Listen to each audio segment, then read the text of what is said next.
Maintenant, passons au Sud global.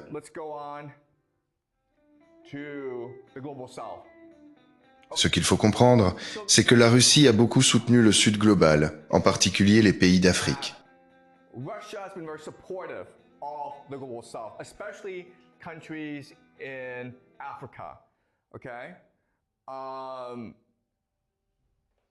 Et après le début de la guerre, quand la Russie a envahi l'Ukraine, le soutien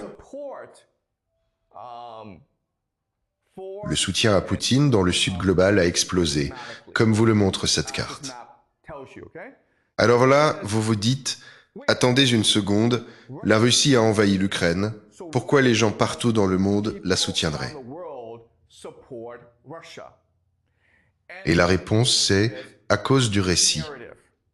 Vu de l'Occident, l'Ukraine est le pays innocent et la Russie, le pays agresseur.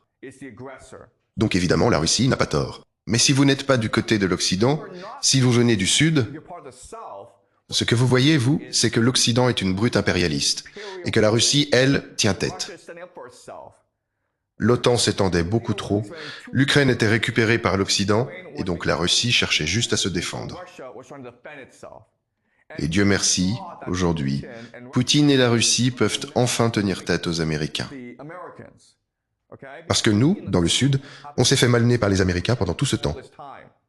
Du coup, le soutien aux Russes est particulièrement fort en Afrique. Une Afrique qui subit l'impérialisme occidental depuis 20 ans. Et voici donc le niveau de coopération entre la Russie et les pays africains. Comme vous le voyez, il y a énormément d'échanges commerciaux.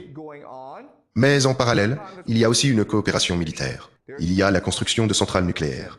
Il y a aussi de l'exploration pétrolière et de la production de nickel. Et il y a aussi beaucoup de mercenaires russes en Afrique. Et la plupart du temps, ils combattent des groupes soutenus par les États-Unis pour prendre le contrôle du continent. La Chine, elle aussi, est très active en Afrique.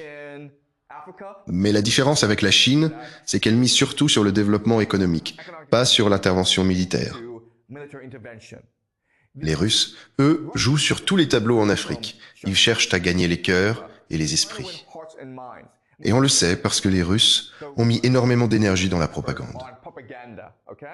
Le drapeau russe, là, indique les endroits où ils mènent leur propagande. Et comme vous le voyez, la Chine, elle, n'investit pas tant que ça dans la propagande en Afrique.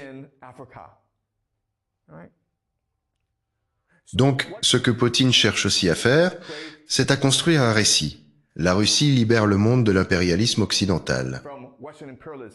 Et ce récit prend particulièrement bien dans des régions comme l'Afrique, qui a été victime de l'impérialisme occidental pendant très très longtemps.